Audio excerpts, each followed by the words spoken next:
ليتني إمتانا. gbogbo ẹ̀yin bàbá wa Dáúdù lọ́dún tọrọ kan ẹ̀yin ya wa ẹ̀yin ya wa ẹ̀yin ya wa akínyìn púpọ̀ gbogbo àwọn táwa ń jòkólẹ̀ ẹ dákun torí tọlọ́hun bàbá wa tó lọ yìí àníjẹ́ wa lọ́pọ̀ ìjọ wọn ti lọ làdúrà tí ń lépa ni wọn ní lépa wọn wọ́n sì tọ́ sí bẹ́ẹ̀ kò sí ní tó kéré ní ẹ̀jẹ̀ àfa àlímì gbogbo tí má jẹ́jẹ́ àfa àlímì Ṣàrífù ni ẹ gbọ́dọ̀ pé ní àlífà àlímì nìkan mọ́fà Ṣàrífù àwọn Ṣàrífù ti wà nù tá a gbọ́dọ̀ pé nìyẹn gbọ́dọ̀ ọ̀run tí ò dá sí wọn. A'udhu billahi minash shaitanir rajim bismillahir rahmanir rahim. أعوذ بالله من الشيطان الرجيم بسم الله الرحمن الرحيم. Aya al-Qur'an nínú èyí tí máa wá dùn yẹn ni pé aya mi ìtàlùmí ọmọ sunkún sí tí ọmọ gbọ́ nígbà tí ọmọ ti wí yóò sì máa rẹ̀ ní. أعوذ بالله من الشيطان الرجيم بسم الله الرحمن الرحيم. ẹ̀yin tẹ́ ń lọ umura ẹ̀yin tẹ́ ń lọ hajj bí irun kéwú ká kéwú sókè bá dé fún imam magaribi ni o ìṣáyì ni o àṣùbà ni o yóò wá bú ẹkún kò wá ní láàrin ìṣẹ́jú márùn-ún kò ní tì lè kọjá wájú. àwọn olùgbà kí ni a ṣe ìmọ̀ yẹn lónìí.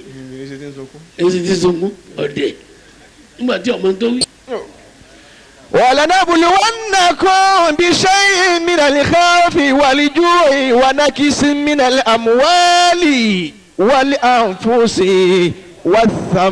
والثمرات وبشر الصابرين الذين إذا أصابتهم مصيبة قالوا إنا لله وإنا إليه راجعون. ẹ wo ìtàn tó ṣẹlẹ̀ lọ́dọ̀ àfa Alimi radiyallahu ta'ala anhu àfa Alimi àfa Ibrahimu gbogbo àwọn ọmọ tó yẹ kó àwọn ẹlẹ́kẹ́wù ni èyí tó ti bí Ifọ̀n wá èyí tó ti Ọ̀ṣun wá èyí tó ti Ẹdó state wá kínní kan ìmọ̀ àlọ́ni tí wọ́n àjálẹ̀ lọ náà nù wọ́n sì dè yàn. آمين. ولنبلونكم بشيء من الخوف والجوع ونكس من الأموال والأنفس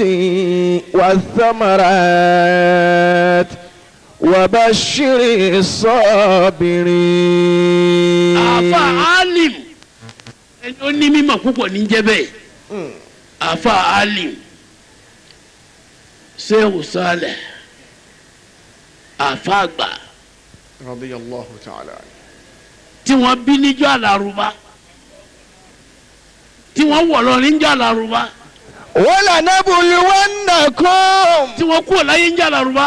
بشيء من الخوف والجوع ونكس من الأموال والأنفس والثمرات وبشر الصابرين. wọ́n bí àfa níjọ́ Àlàrúbá.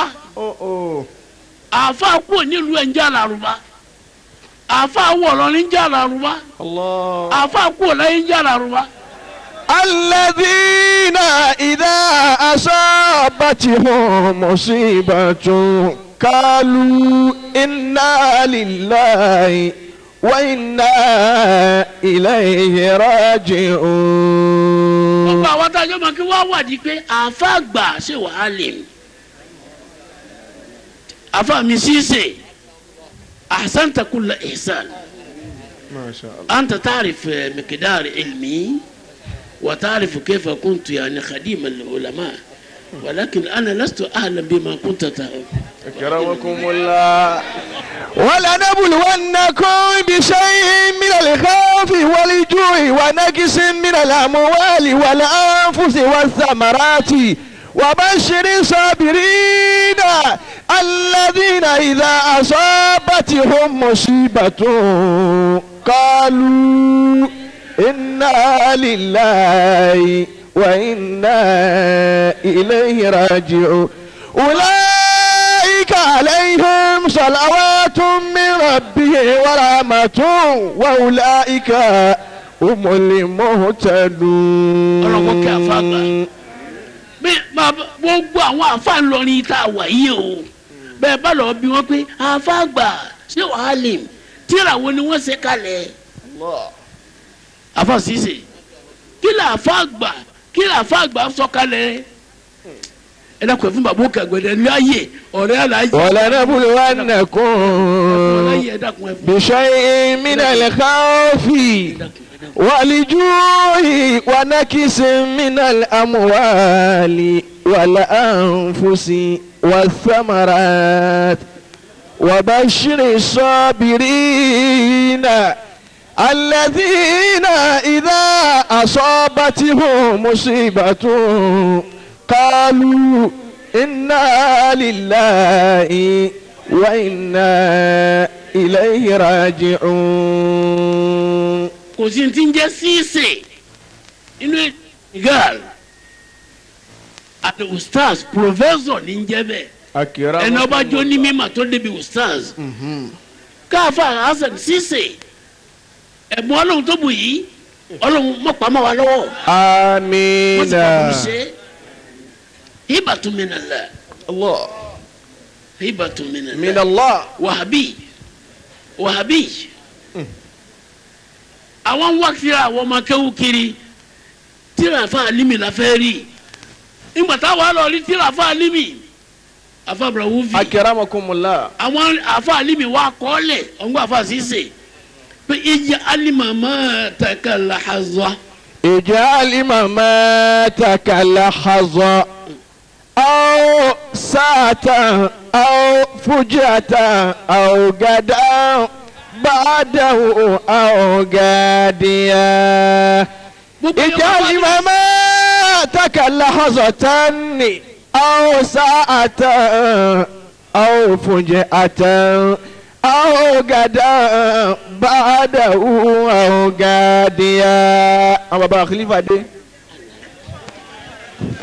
سبحان الله والحمد لله أستغفر الله سبحان الله والحمد لله أستغفر الله سبحان الله والحمد سبحان الله والحمد لله أستغفر الله اجعل مماتك لحظة أو ساعة أو فجأة أو غدا بعده أو غاديا. àwọn bàbá ti dé ẹ dákun àwọn bàbá ti dé. اجعل مماتك لحظة. gbogbo àwa sì gbàdíyà yín ni. أو ساعة